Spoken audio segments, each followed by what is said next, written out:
All right, welcome back to Worst Seats in the House. Michael Russo, Anthony LaPanta. And, man, thanks for coming out here to Elsie's. Large crowd here on the eve of training camp. This podcast will come out on Thursday, the first day of camp. Players actually reported on Wednesday, had media day, got to sit down with rights holders like Anthony and did all the stuff that you see on the Jumbotron and go station to station to station. And then we'll get the chance to watch them on the ice on Thursday and all that fun stuff. Get to talk to a couple important people, including Bill Guerin and Kirill Kaprizov are scheduled for Thursday. So pay attention to X for those comments, and you can read the articles. Our next live show is September 29th at Tuttle's. September 29th at Tuttle's. We'll have 2 live shows, most likely in October as well. And Anthony, let's get right down to it. Kirill Kaprizov, really nothing has changed since our last 2 podcasts. One, the emergency pod, and 2, the one that you were included in. The emergency one for which I was not invited. Yeah, but literally nothing has changed. So I think Thursday is an important day because we'll hear from Bill Guerin for the first time, really discuss this with reporters, and as well as Kirill Kaprizov. We haven't heard from him yet, so a lot of people are kind of talking and speculating what he thinks. And we'll see. Does he no comment his way through it, or does he give us any indication of what he's thinking, what it will take to sign him? Does he want to be here? Does he maybe want a short-term deal?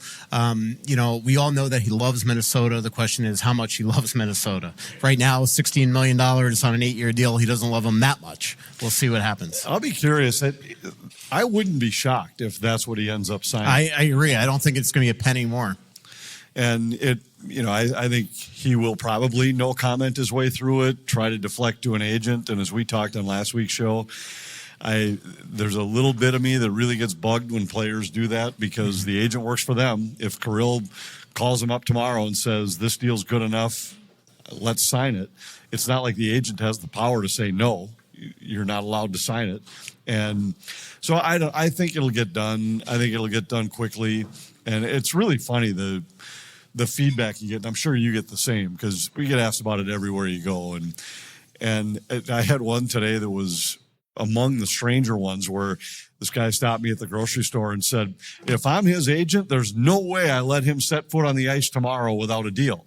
And I said, well, wait, he already has a deal. He's under contract. He's required to be on the ice tomorrow. This isn't like the agent doesn't have the agent's got all the power. He said he has none of the power. He's under contract. So I don't know, it's just bizarre. The fact that it's come to this. Remember last time it was the eve of camp. Now it's the eve of camp. It wouldn't shock me if we found out tomorrow that they had reached a deal. I don't know. A lot would have to change from about 5 minutes ago. I'm saying it wouldn't surprise me if something happens here quickly. Yeah. It just I think it's going to end up being likely the deal that was already offered, and I think it'll be really early in camp when it gets done. Yeah, and by the way, that agent had the power to get the deal done before he hit the ice, the extension, right. And he's the one that said no. By the way, if you are that person that went up to Anthony at a grocery store, thanks for listening. I'm sure he had read the Athletics articles already today. He meant it with all due respect, no offense, anything. But yeah, I think what the Wild are going to be banking on, because I don't think that unless there's a counteroffer, I don't think the Wild are just going to keep on upping its price. I think they're not going to negotiate against itself. I think that what they're banking on is that they're trying to get more money because they believe that the Wild are willing to pay him anything to keep him. And I think what they're banking on is at the end of the day, before the season starts and he steps on the ice for real, that maybe he will just instruct his agent, all right, get it done. Because of that risk, because this is $128 million guaranteed money, and you sustain a major injury and wind up missing significant time this year, that could hurt your bottom line here or hurt your bottom line elsewhere. Yeah, what if it's even the same what if it's similar to last year? Yeah. You miss another half season, and is there really, like we've talked about the numbers so many times, to make it significantly more than what he was offered here, you'd have to be approaching $20 million a year from another team on a different deal. Yeah, on a 7-year deal, it'd have to be 18.2 to reach match. This. Yes. But I'm saying to significantly increase it, you'd have to be at 19 and a half. And does that number of teams dwindle if, let's say it's 2 years in a row that he's play last year was 40 games. What if this year he misses 20 and plays 60? I mean, there are a lot of things that could happen that would push teams away from making that kind of a major commitment. Yeah. So we'll see. I'll be just really interested to see how he is tomorrow, because I'm sure there's going to be, look, we have to ask him some tough questions. I'm sure he's frustrated that he's going to have to even be here and answer them. Although if he was unsigned going into the season, and even if we didn't know what the exact numbers were, he was going to have to answer these questions. But I'm sure he's a little bit embarrassed that these numbers are out there, and that there's a belief out there that maybe he's, being greedy, or how much do you really want to win if you're trying to get 17, 18, 19 million from the Wild when you want them to build this contender around you. Right. And that is my biggest concern, even at 16 million. I mean, that is a lot of money for one player. It's a lot of money, and I think all those things are valid, and that's why, in my opinion, it's already reached the point where if, for some reason, Kirill Kaprizov does not reach a contract extension with the Minnesota Wild, I think it's about 1 week it takes the Wild PR department to have the fans supporting the organization in this situation, because I think it's a no-brainer. We offered the guy more money than any player in the history of the league. It wasn't good enough. He clearly doesn't want to be here, so we're going to move on. And I think the fans would support that very quickly. One reason why I think Craig was so confident a couple of weeks ago at the Grand Casino Arena naming unveiling of the newly named arena is I think the Wild also were offering pretty much 14.5 and planned this big thing when he got back that we were going to make you 16 million. And I think that they just thought that deep down there's no way at that price that he was going to say no. And clearly, obviously, they rejected it. So we'll see. The other person that is speaking tomorrow, besides a bunch of other players as well, is Bill Guerin. And look, I've talked to Bill Guerin a number of times, including for that column, that analysis that Joe Smith and I co-wrote last week, the day that all this sort of broke. But it's going to be interesting, because obviously he still has not confirmed the price. He's going to still try to do everything he possibly can to probably protect Kirill publicly. But I think that we're going to get a little more transparency tomorrow. I do, or again, if you're listening to this on Thursday, I think that he is going to, maybe again, not confirm everything, but he's going to make it extremely clear that this did happen, where a lot of people misconstrued him on 10,000 Takes last week and thought he was denying it, which was absolutely not true. But I also want to ask him about tampering. Like, what are his rights here? Like, are you really going to wait until maybe this completely implodes, or are you going to now remember when there were a lot of teams that could have legally signed Marco Rossi to an offer sheet, he publicly said, we will match anything. And I do want to kind of get the impression from tomorrow. That was 100% within his rights to say. Absolutely. And I just want to know tomorrow if he's going to, same thing. Like, we all know what's happening. Are you going to call this out? Are you going to go to Bill Daly now? Or are you going to sort of wait until maybe this thing absolutely blows up? If knowing Bill the way I do, and I plan on asking this question on Thursday, I think he is going to call these teams out if I ask him, about the speculation out there that there are teams doing stuff that are extremely illegal here by essentially floating numbers or desires to Kirill's representative. I don't think it takes anybody who's got any kind of superpowers to look at this situation and say it's obvious there's been tampering. I mean, I don't have any factual knowledge of it, but there's no way that an agent recommends to a player to say no to this contract unless he knows that he's got something else in his back pocket for the following summer. You just don't. Yeah. Or, or a pretty good idea. Yeah, exactly. Right. You never know. People could say whatever they want now, and at the end of the day, that might never transpire. There are other unsigned group threes right now. No question, but I'm just saying change everybody's plans. It seems incredibly obvious that there have been discussions between this agent and other teams about what potentially would be a free agent contract might look like for Kirill Kaprizov. Yeah, I definitely, I don't disagree. So we'll see how that all transpires. There is other stuff going on with the Wild, starting on Thursday when these guys hit the ice, and they're going to be three different groups. Kirill's in the A group, then there's the B group. Those two teams. So the way it works is at 9 a.m. and you could all see what the open practices are. But at 9 a.m. the A group will practice, then they will scrimmage the B group who has not yet practiced, and then after that scrimmage, the B group practices, and then the C group, and then they rotate it as the weekend goes on. Obviously Sunday is the first exhibition game in Winnipeg, a 4 p.m. game. You can listen to that on the Fan. I don't think you're going to that, right? No, we're just doing the home games. Nice. So we'll see. But the groups are split, like the veterans are split evenly among the three teams. It's not like the group A is each one, A, B, C, all has essentially like one of the top three lines for the Wild. Exactly. So usually the way it works is that one of the groups will have like the first and third, and like the first D pair and maybe the third, and then, second and fourth. And so they just kind of mix it up. And then, as guys get cut, things get trimmed down. I do think that we're going to start off by seeing Kirill with Eriksson Ek and Zuccarello. Do you have any reason to believe that's changed? I think we're going to see a fair amount of Rossi with those guys throughout camp. I don't know if it'll start tomorrow or not, but I think Rossi's going to get a shot to play with those guys too. And I think there's going to be... I think Rossi's starting with Tarasenko and Boldy yet, but we'll see, unless that's changed. It's I know there's going to be some of that, but there's also going to be some Rossi with Kaprizov. Yeah. So I think both of those things will be seen throughout the camp. And remember, Eriksson Ek has had good chemistry with Boldy too. So really good chemistry. And I think they just want to see if whichever one of those combos works the best. It's nice to have some options, but I think you're going to see Rossi with both Kirill and Boldy quite a bit throughout camp. One wild card could be Ryan Hartman. He looks fabulous right now. I've heard that he looks great on the ice. Clearly he came to camp ready. I'm sure he's going to start with Foligno. The question is, who's the winger there? Is it Johansson? Is it Ogren? Is it Trenyan? We'll see.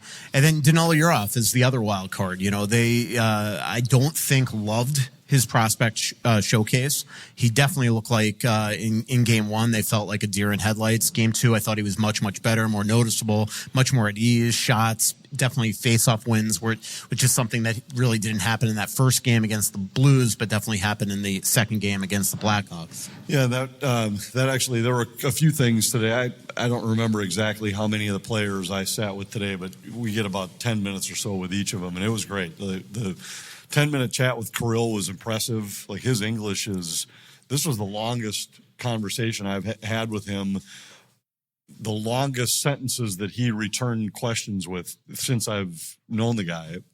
That was impressive. But you hit on a couple things that caught my attention today. One, you talk about Hartman looks in great shape, and he does. So does Yakov Trenyan. I think he's dropped 10 to 15 pounds.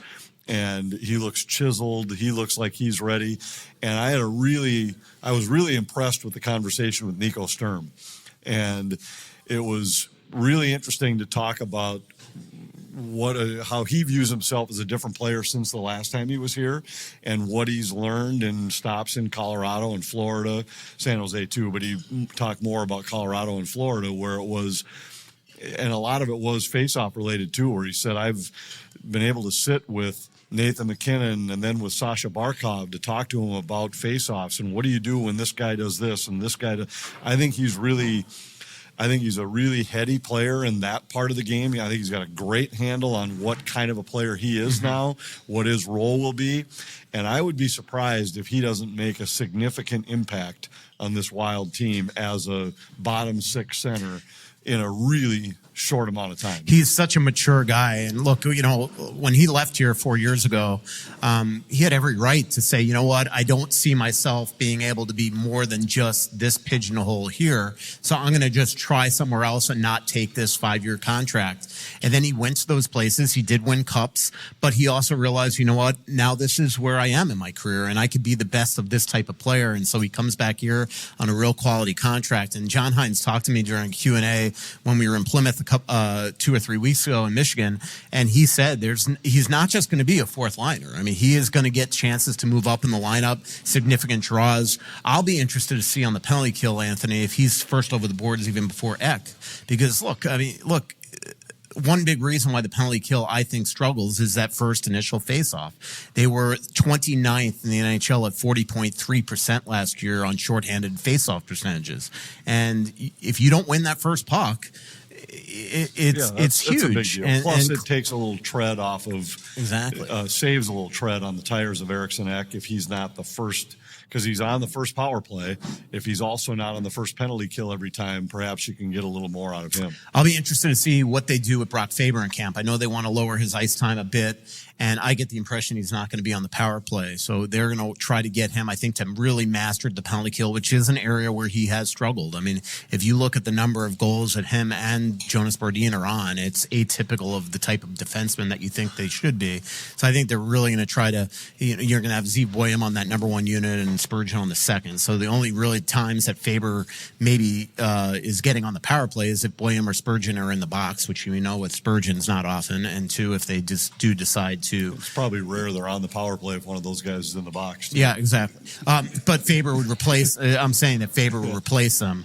That would be the only time that he'd be on the power play, and that unless they go with 2D on the second unit, which we did see at times last year. But either way, we know that the second unit doesn't get a ton of ice time on this team, just based on the success of the number one unit or just the number of minutes that they're on the ice, because they rarely are off with a minute and a half, minute 40, because there's so much in the offensive zone even when they don't score. If you don't have a lucky number, let me offer up 29. This is Michael Russo, and 29 is the number that will keep you warm at night as the temperatures start to drop. 29. Aquarius Home Services is offering a $29 furnace tune-up right now when you need it. In fact, I had Nick and Nick come to my house last week to do my tune-up. I called them Nick Squared, Anthony. It was clever. $29 for a worry-free winter of warmth. And don't forget to ask about their no breakdown guarantee. 29 is your lucky number. Visit AquariusHomeservices.com today, and don't forget to mention that Russo sent you. Deer hunting season is here, and it's time to own your odds with OnX Hunt, the GPS hunting app trusted by millions of hunters. With the Hunt app, you'll have access to nationwide public and private land ownership information, waypoints, tracks, and much more, all at your fingertips. Go to onxmaps.com/hunt. That's onxmaps.com/hunt to sign up today. Choosing the right banking partner for your business is an important decision. Royal Credit Union supports your business needs now and into the future with flexible checking account options and digital tools to help streamline your business operations. Royal also helps take your business further with treasury management services, including ACH, sweeps, and positive pay. Choose Royal Credit Union for business checking.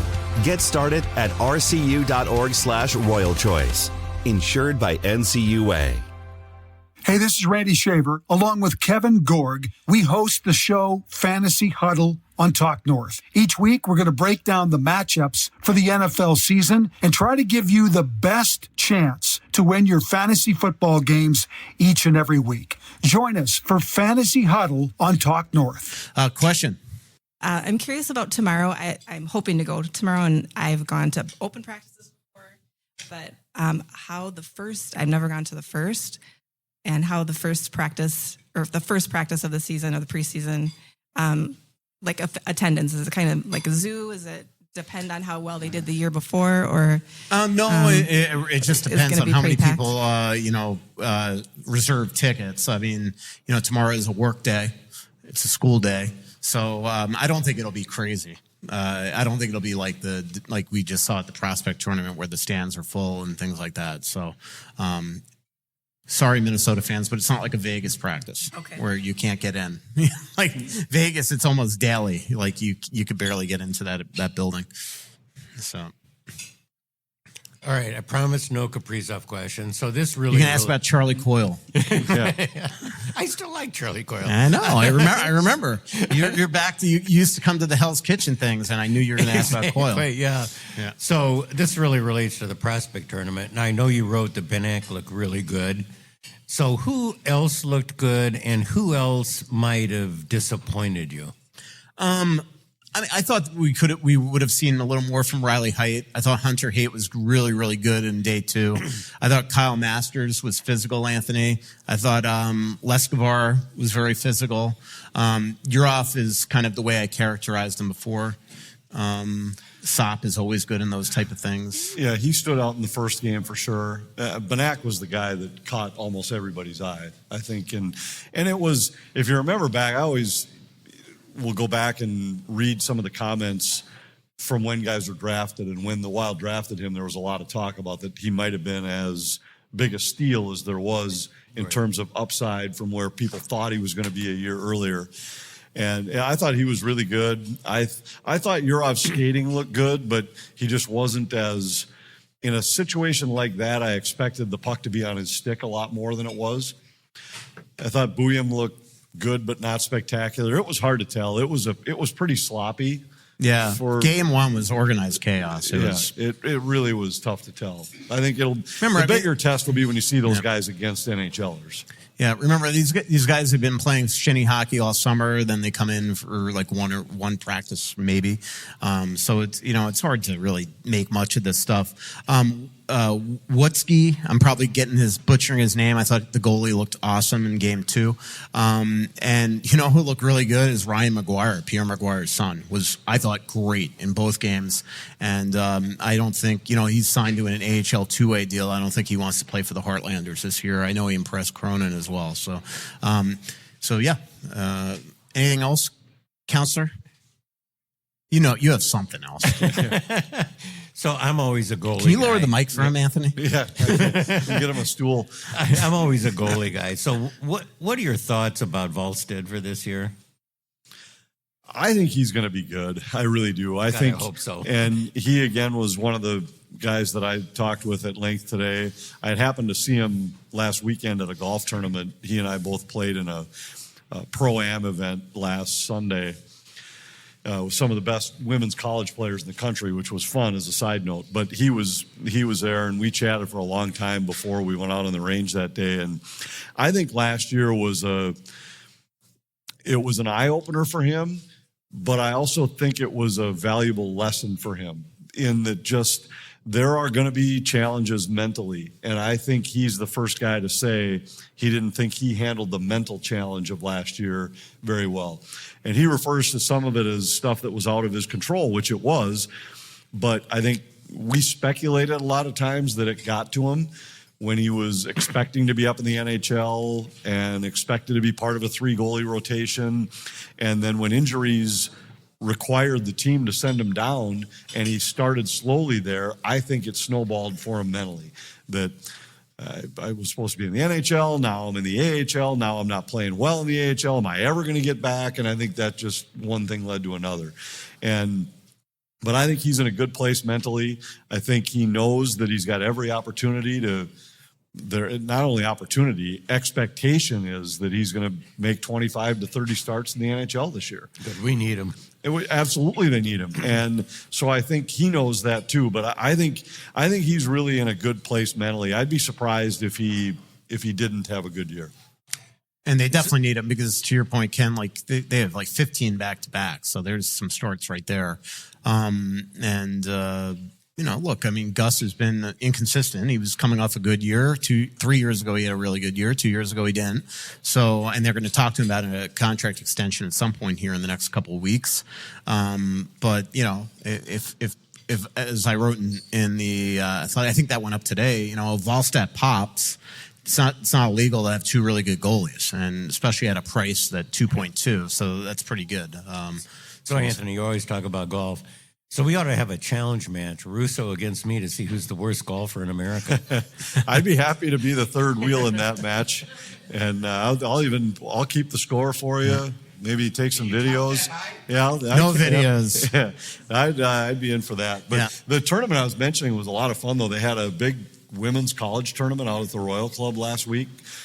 12 teams, and it was like, I think 5 of the top 8 or 9 in the country were there.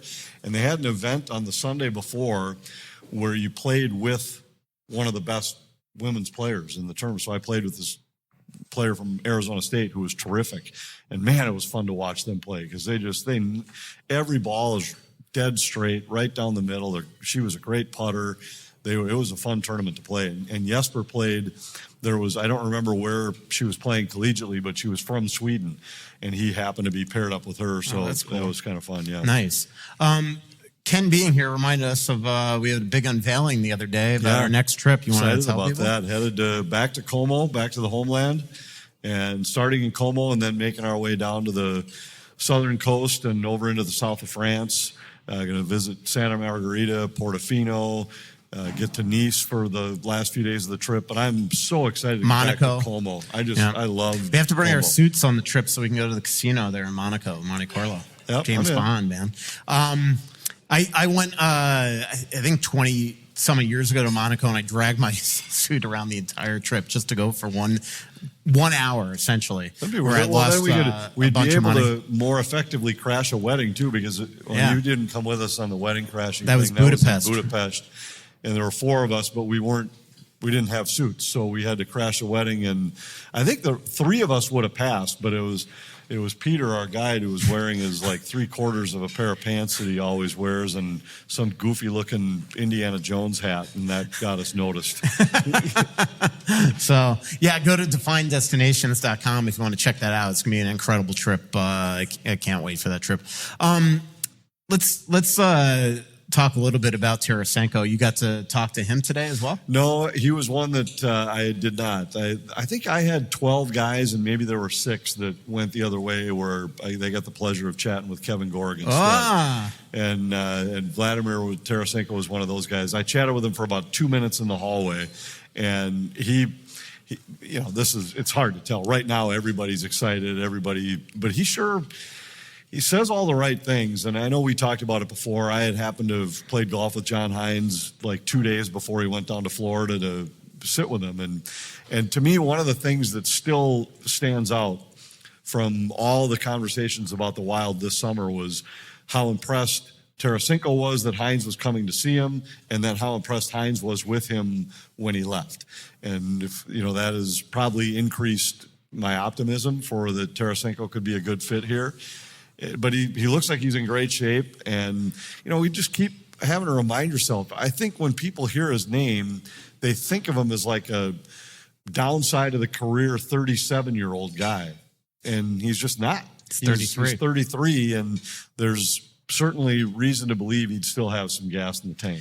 Yeah, especially motivated. I mean, he knows this is the last year of his deal. He knows he's bounced around here the last couple of years. And I think that, look, when you ask out of a place and somebody comes to your rescue, I definitely think that motivation, plus the fact that he knows he's going to play with really good players, he is needed to produce here. So we'll see where it goes. Question? Just kind of switching to more of a front office, ownership kind of deal. I know I've read more than a few times in your articles, and you've heard it, that I can't remember if it's 2 or 3, year 2 or 3 of a 5-year plan. That's what we've always heard. And that's you heard it for the first time last fall. Yeah, exactly. When Joe and I were doing that story, it was news to us. Yeah. Yeah. When you hear that kind of a statement as a fan and everybody else I've talked to, I hear that right away and I go, that is absolutely ridiculous that you're in year 2 of a 5-year plan when you've had Kaprizov for 5 years now, going into this is going to be Kaprizov's 6th year with the team, and you bought the team. You bought Parise and Suter out 4 years ago, and you're just getting into this plan like this.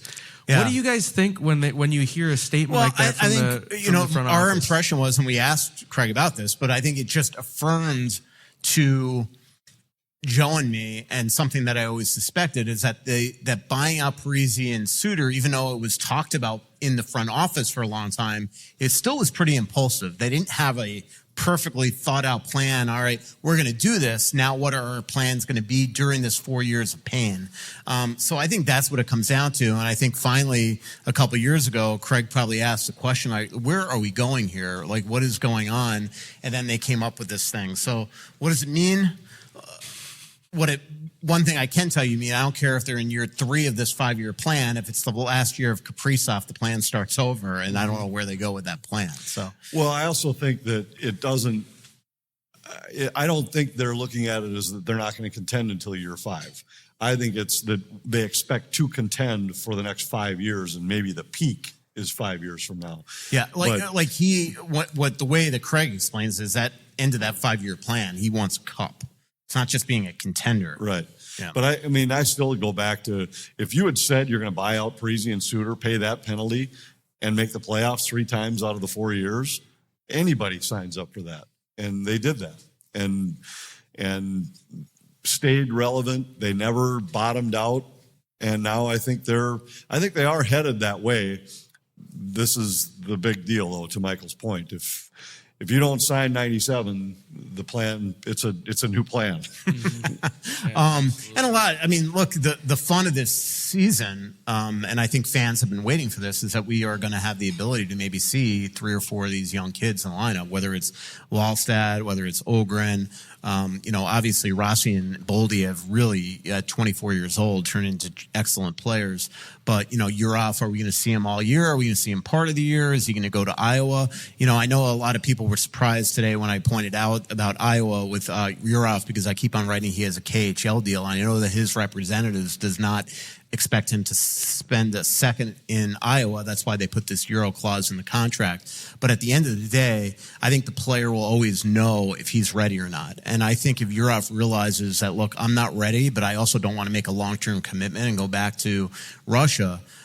And if the Wild could say to him, like, look, just go to Iowa for a month and a half, get used to pro hockey. I think that any professional that wants to be an NHL player is going to know that that's the best thing for his development. So that's the way I wrote it. I could tell you that's the way the Wild are thinking. The Wild are not just going to anoint him on the team because he thinks that he can go back to the KHL. If he is not ready, he's not going to make the team. That's why they signed Leeson. That's why they have Hinostroza here. That's why they signed Pitlick and Cabell. That's what it comes down to. But I just think it's exciting that they have all these young kids. Boyum, Juracek. Yeah, exciting. I think that's exciting. It's also that if they have a need this year, they'll have the ability to add a player at the trade deadline, which they haven't been able to do for the last few years. It's been, maybe you could add some kind of minor little piece, but nothing of significance. This year, I think they'd have the ability to do that if the need arises. They'll be better equipped to deal with injury. And even some of the guys you just mentioned, a lot of those guys are proven NHL players that are your depth guys. Now, who knows if any of them end up in Iowa or how many of them end up in Iowa, but it's at least a starting point that's better than what they've had. Yeah, absolutely. Any other questions? No. Grab yourself a T-shirt. If you have any questions, come on up. I know you do, Charlie. No? All right. My question has to do with Kirill's agent. I didn't know this, but I recently learned that he does a lot of the Russian superstars in the NHL, as far as his player clients. Mm-hmm. Is there a reason for that? Is he Russian himself, or why I looked at the list and I can't remember who's all on it, but they almost all the Russian superstars seem to be linked up with this guy. So what's I've talked to him many, many, many times in my life, and I don't remember the exact reason for it, but this has been that way since I've known him in the late 90s. In the late 90s, I remember that he had Valerie Kamensky, and when I was covering the Florida Panthers, the Panthers almost signed Kamensky, and he wound up signing a 5-year deal with the Rangers. But he's had mostly Russian players his entire career that I know. I know he's got obviously partner over there and things like that, I believe. But that's just the way it has been. I have one more question, if nobody else. As far as, I don't know the Wild's cap situation, going past this year, but say Kaprizov stays, or let's say he stays. Will they have dollars to add on top of him, and what would that look like? It makes it more difficult, but if the cap continues to increase the way that the league expects it to, that is the hope that they will be able to do that. I know that Bill Guerin still has the desire to add big fish to complement Kirill, even at this type of price. So I do think that they are not just going to stop by signing Kirill. Now, the hope is also that a lot of their young kids really prove themselves and eventually are going to get paid as well. Example is Brock Faber. Nobody expected this, right? That he would be so good his rookie year that he would become an $8.5 million defenseman. So if Urov becomes a stud, that's a good problem to have, but you're going to have to pay him. If Ogren becomes a stud, if, Height, Wallstedt, things like that. So I haven't done the math on exactly what they're going to have here, but the cap is going to continue to climb. It's 104.5 next year. It's 112. And the hope is that they're going to continue to go up, especially as they add more teams. 84 games is going to add a bunch of revenue. 84 regular season games starting next year is going to add revenue to the league. That's going to continue to make this game healthy, and that eventually becomes a 50-50 split with the players. So, Okay. Thank you. Yep. That'll work. So, two questions. Why does the NHL piecemeal its implementation of the new CBA, where basically the Wild gets screwed because of the term on contracts? And with the salary cap going up, do you see more bridge deals because nobody's going to want to do 7x11? Yeah. Well, if you read the player poll that I did in the Athletic today, of the 40 players that maybe I polled, it was 2/3 that they think that it will become more short-term deals, as especially young guys that have excellent upside are going to try to maximize those dollars. But as also players have pointed out to me, when all of a sudden 128 million is thrown in front of you, that's real money, and you want that security, and you're gonna take it. So I can see it go either way, but I think that it is going to become more and more of a trend that people are going to want to sign bridge deals. In terms of your first question, obviously they wanted to deal with the LTIR and the playoff cap thing right away, and they implemented that. It was probably too soon in the process to implement the shorter training camp, the 84 game, because the schedule is done well in advance. But so there are just certain things, that they had to, that they decided to implement now, but it was a big negotiation. And to your point, as Anthony and I talked about on last week's podcast, the Wild do kind of get screwed here. Like the Wild, if Kirill Kaprizov could only sign a 6-year contract with another team next July 1, to Anthony's point, how much money would he have to sign to match what the Wild are giving him? So that was a huge blow to the Wild that did not come in right away.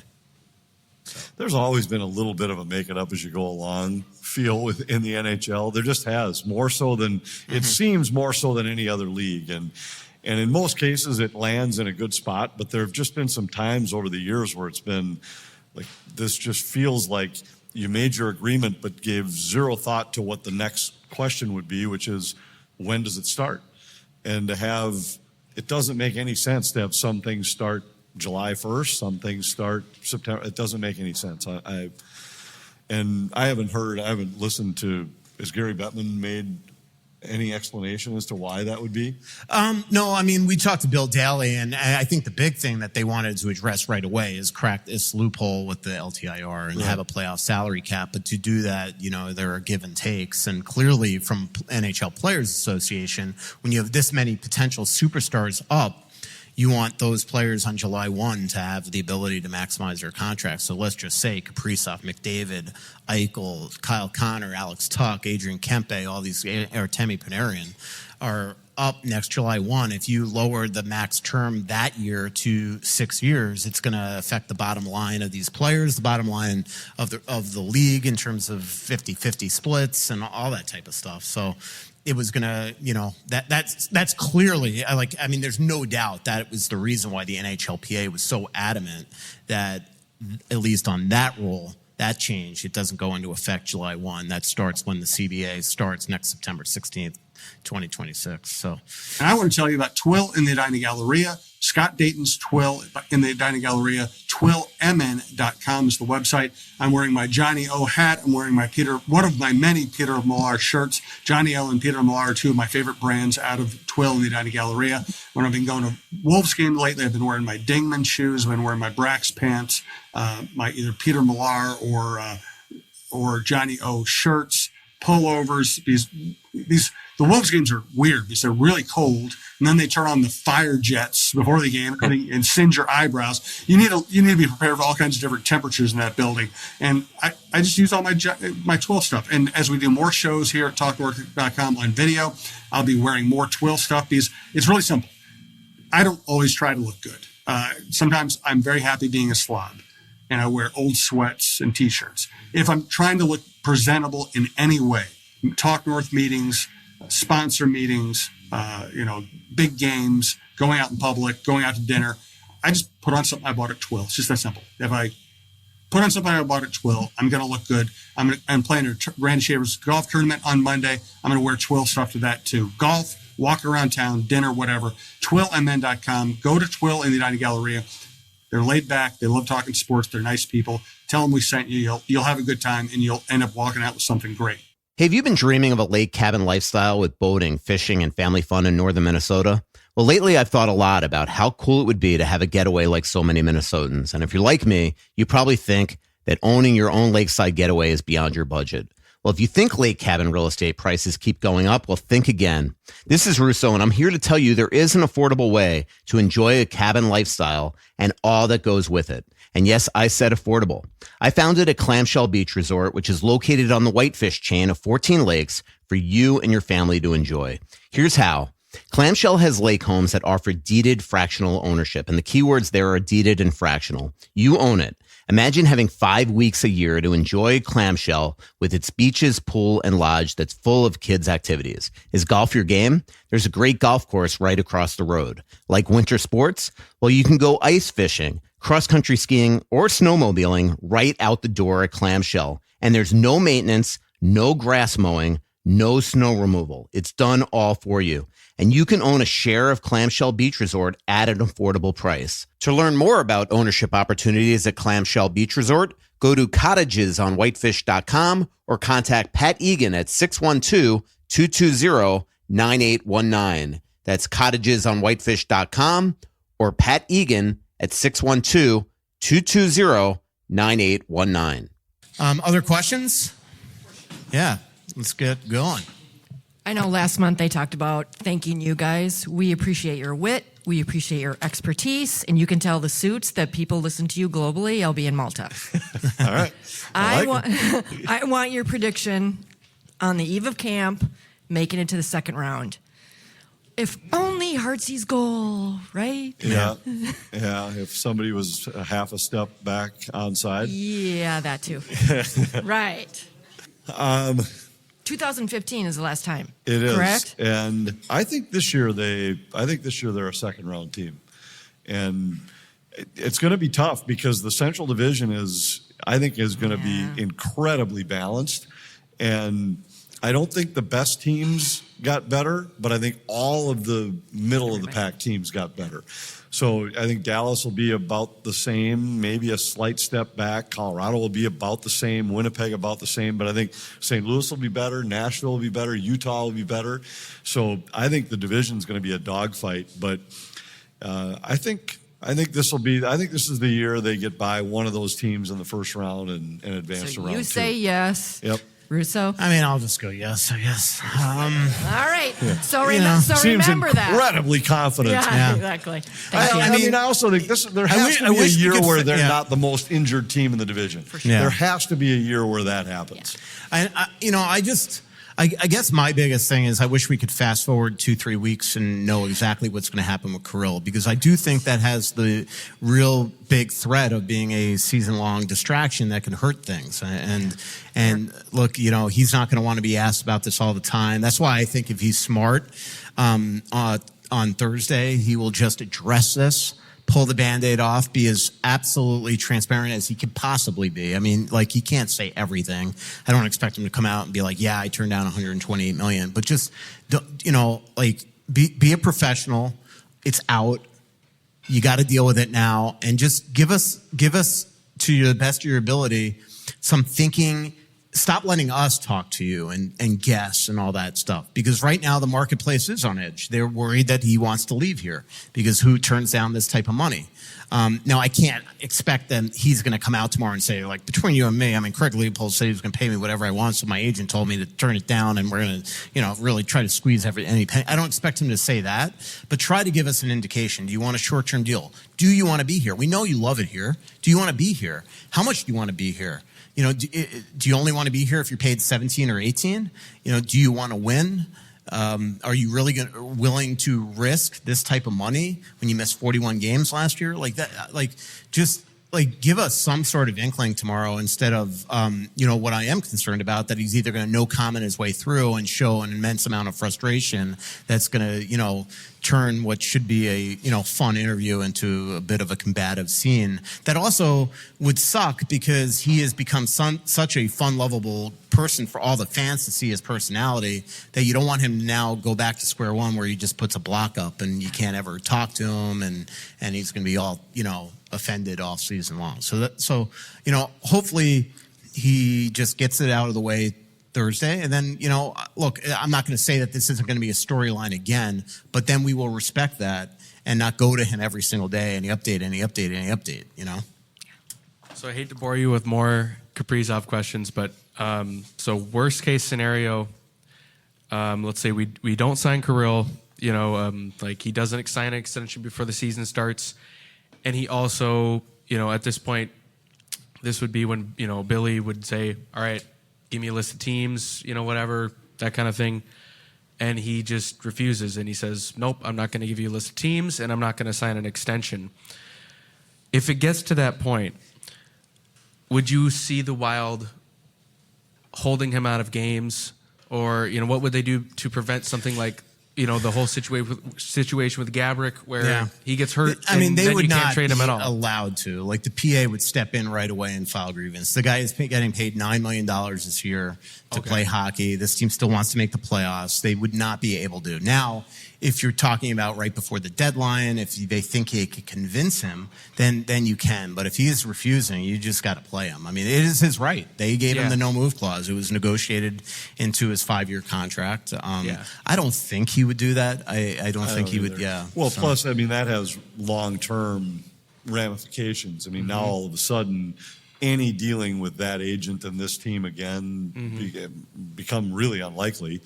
But I mean, there are other teams right before the deadline. They're always holding players out if they're trying to make a trade, and sometimes it's even like we think we're close tonight, and we've seen guys get pulled out during warmup.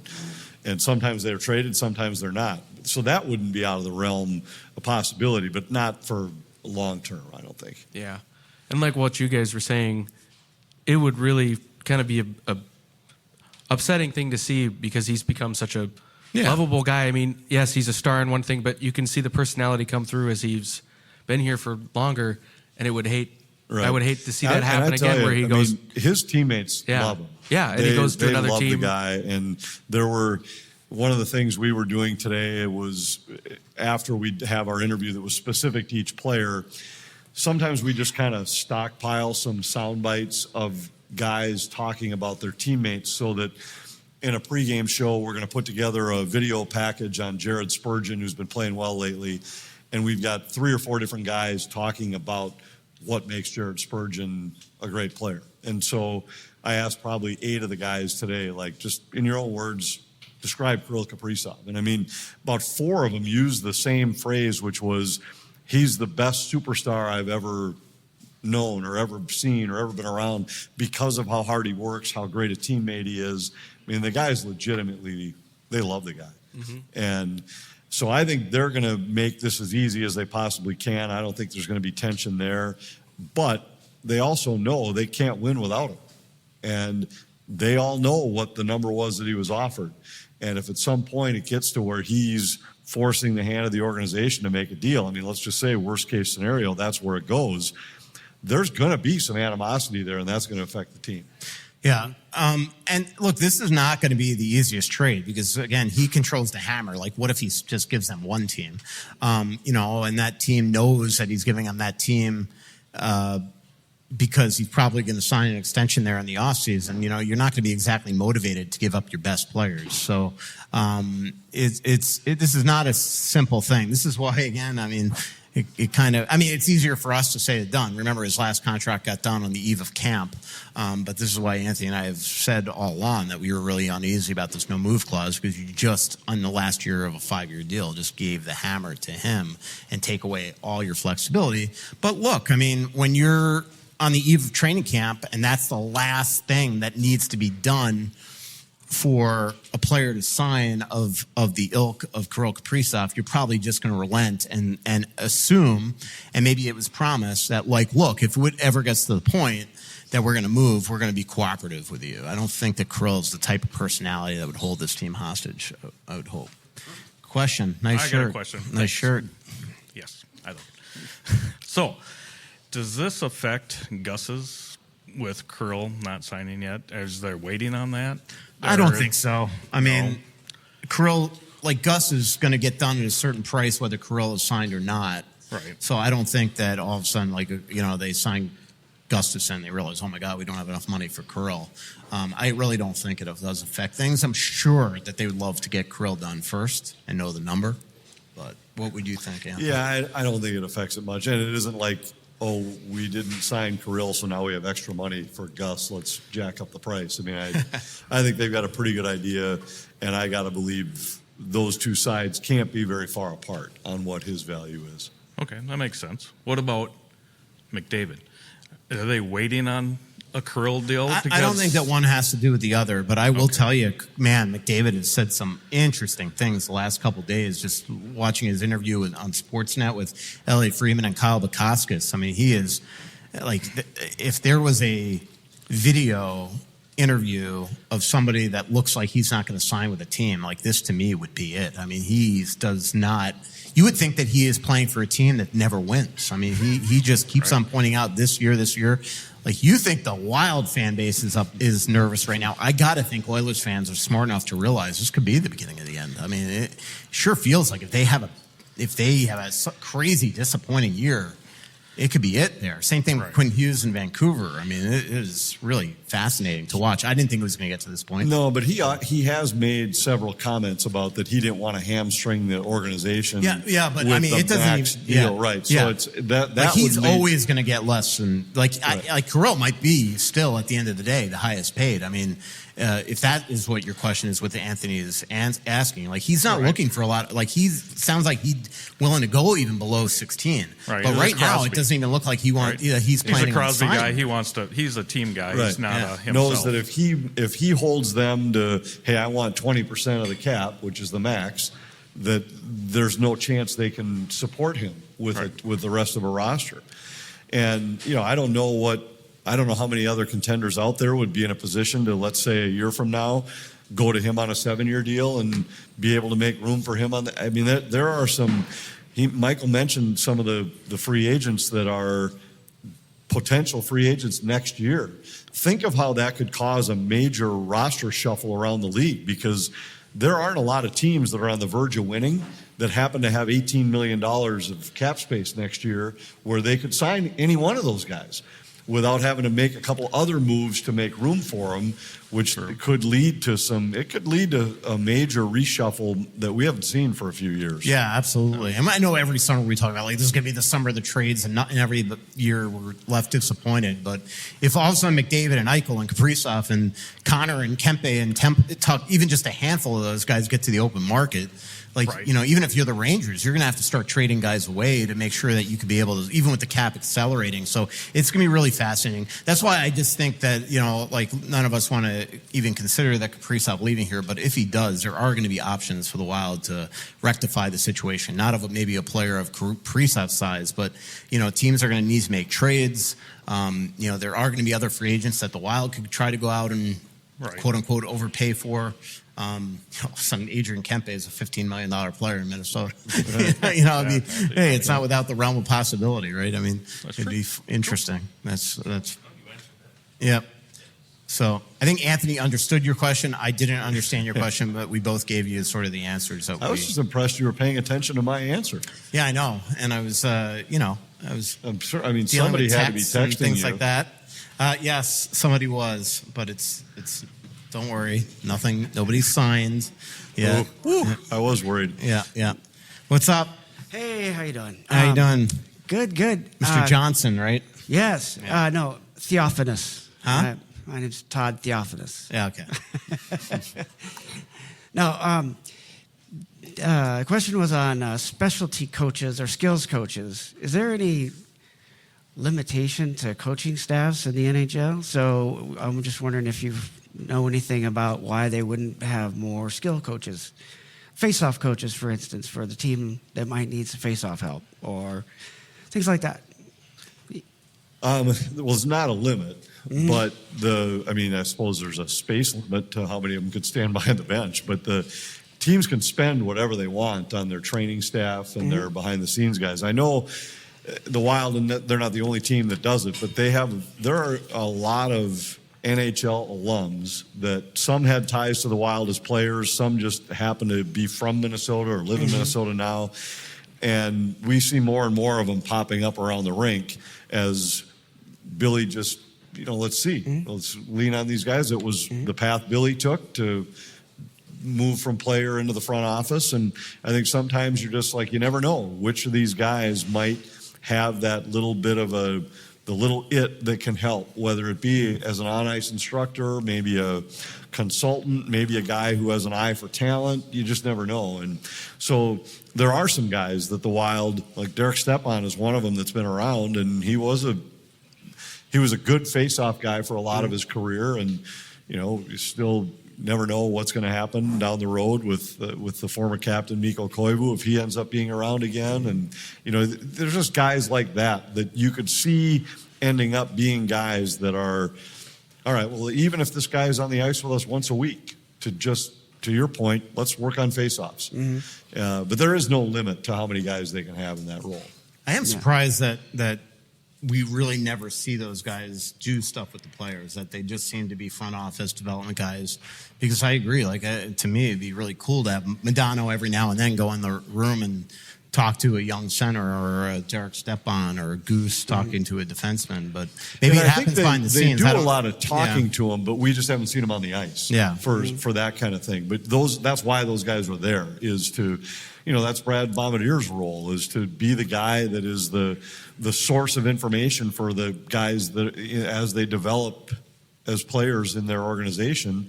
And he leans on a lot of those guys for that kind of stuff. Like, hey, this guy's struggling with this.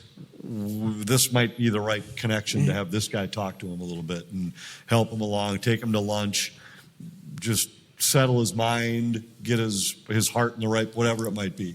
And those guys are untapped. They're amazing resources, and sometimes they go untapped. Yeah, your US agent was telling me how just absolutely invaluable Brad Bombardier was to Urov, and just establishing a connection and a liaison between Urov the last several seasons in Russia and here. So a lot of stuff that again, we don't see.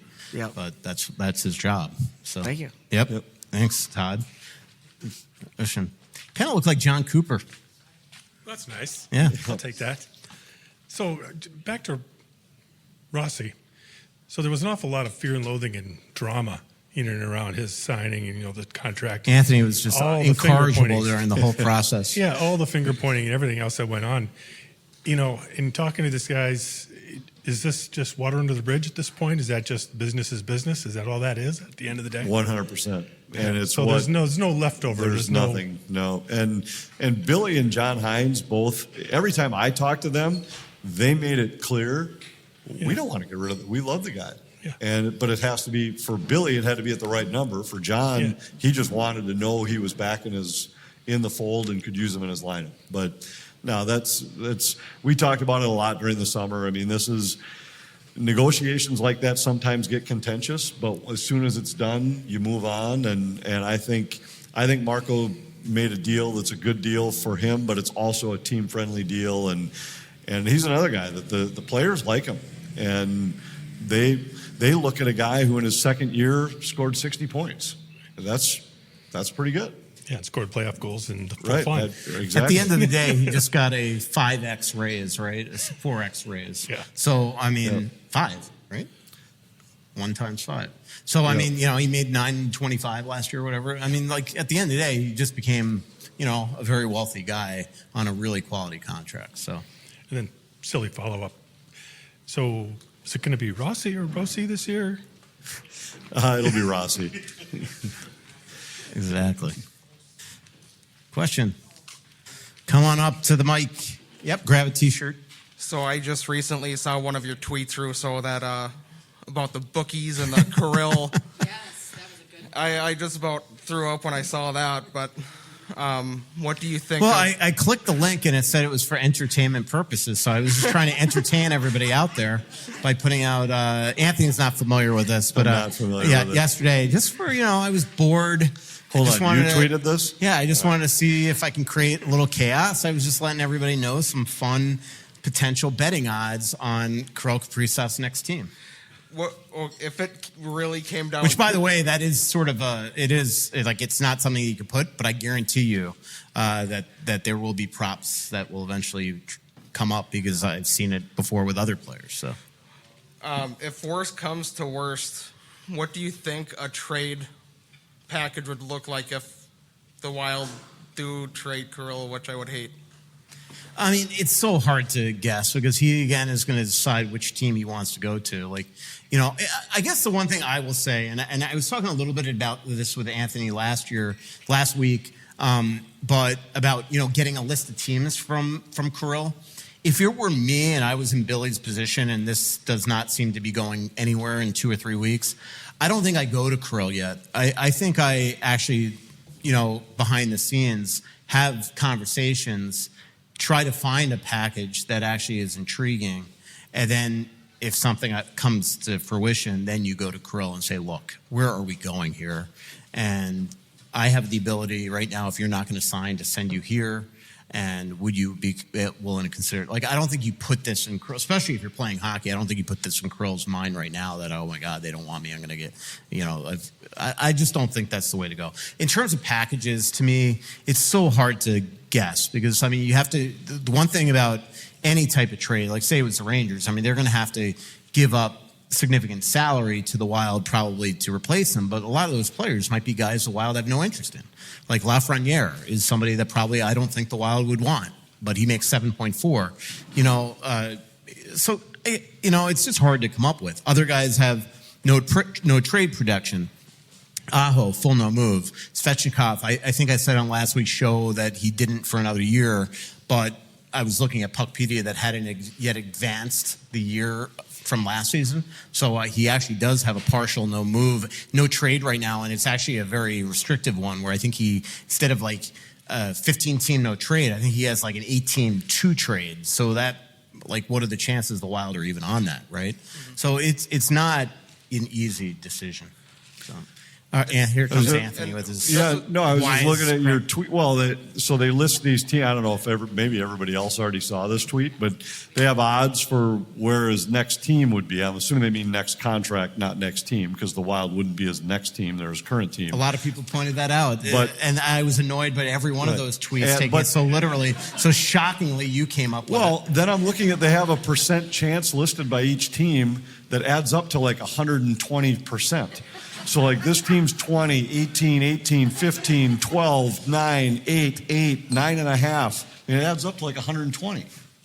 Maybe there's a 120% chance he's leaving. Yeah, no, because 15 of it's the Wild, so that would only be a 105% chance he was leaving. Okay. Just as long as if it's not Vegas, I'll be more than happy. Yeah, Vegas isn't even listed. They'd be part of the field. There's no chance he goes to Philadelphia. That's 9%. Maybe he loves Michkov. It's possible. I think you should do more research before you repost these tweets. I thought it would be fun. It was, yesterday there wasn't a lot for fans to discuss and debate and fight over, and so I threw it out there. I always had to scroll through 15 tweets from you to get to this one. Yeah, well, I've tweeted a lot the last couple days. Okay. That's actually not even a lot for me. And we appreciate it. Yeah. 2 questions. One is about Leopold made a statement, something to the effect of we'll pay him kind of whatever he wants. So if he comes back and wants more money, what's your sense about, if he as in Kaprizov, what's your sense about how high the Wild will go? And is he worth that? And how does that hamstring us potentially down the road? Mm-hmm. Good question. Second question I'm going to ask at the same time in case you circle them together is a little bit more upstream, which is about the new Iowa Wild coach and how, I don't know how much you're involved with the Iowa team, but in terms of how good they are at really developing our young talent. Mm-hmm. I've been trying to send Anthony to Iowa for years, so it hasn't worked. Yeah. I spent a lot of time in Des Moines and Cedar Rapids when I was in college working for a chain of Hallmark card shops, but haven't been back since. I think, well, Greg Cronin's really a respected guy, so I think we'll wait to see, but I know he's well respected in the hockey world. I don't know what Kirill's number would be, but yeah, there is a point where the higher you get, the more you hamstrung the rest of the roster, without a doubt. I don't know if another $1 million would have that kind of an impact or not. But I think you had made one of the questions in there was, is he worth it? And I think almost no matter what, when you sign a player to an 8-year deal, he's not worth it at the end of the deal. Almost every time. Yeah, like this will, similar to Kaprizov and Suter, right. Somebody is going to have to deal with this at the end of the day. And it'll be it'll probably be an undervalued or an underproductive contract for sure the last 2 years, maybe 3. These first couple, he's probably worth $17 million. But I think, and I don't know, I know there's a site you use sometimes that does those like player projection things, and I haven't looked at them, but I would bet if you did that by 5-6 years down the road, you'd be talking, I bet they'd be projecting him as a 10, 12, $13 million player at max. Yeah, I will say, That's where back I'd to put the question about the 2-3 plan, right? That if you sign him to an 8-year deal times 16, 17, whatever it is, you better be motivated these next 3 or 4 years to go win the cup, because you got to win it in his peak years. So they better actually fulfill that plan, so to speak. You said something that jogged my memory, but back on the one thing on developing guys from Iowa. I mean, obviously guys like Rossi and Boldy have been really, really good here. I think the one disappointment are a lot of the defensemen that are down there that we haven't gotten to see yet. So that would be it. But look, because there have been a lot of guys here that have been locked and loaded, we haven't gotten a chance to see some of these guys. So we'll see if some of these guys push this year. There just comes a point that you push or you're never going to. And so we'll see how that goes. On Kirill and being worth it, I believe that he is worth it, but I also am just like, if I were Craig, to your point on, like, is he going to keep on moving up? I don't offer a dime more for a couple reasons. One, now everybody in the league is going to know you can be pushed around because this got out. And now all of a sudden you're taking a guy that was being offered the fairest, richest contract in NHL history, and he said no. Everybody knows that now you're offering 17. I think it would make you look really bad. And the other thing is that, and Elliot Friedman talked about this on his podcast, and I've heard the same thing from a lot of GMs. There's a lot of people out there, a lot of GMs that are just shocked that the Wild are offering this type of money, and if they keep on going up and up, there's a lot of pressure on. You're establishing now for 31 other teams a new market for a superstar, and Bill Guerin will not be the most popular man at these GMs meetings if they just continue to go up and up. Now, it's not Billy's job to worry about that. He's got to deal with his own business, but they've offered him enough. Agreed. Last question.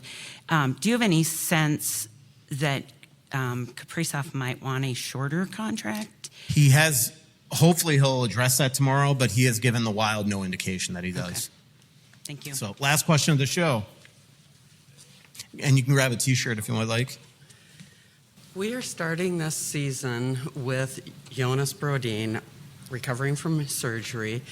The last year or so, we've had players that have played with injuries. And how are all of them looking coming into this season? Have those injuries been addressed?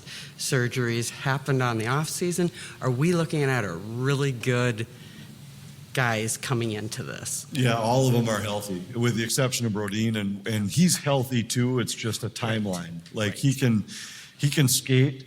He has been skating, and he can shoot. He can handle the puck. He just can't take contact right now. Okay. And it's like 2 weeks, and then he should be cleared for contact. Where then it ramps up another probably week of contact in practice before he's playing in games. But all the other guys look, and that's, as I talked to all of them today, and they're all like, what'd you do differently this offseason? It's amazing how many of them were, well, I was rehabbing from this, but now everything feels great. and they look. Every year, I would say there's been at least a guy or two that when they've walked in, you've thought, it wasn't the best off season for that guy.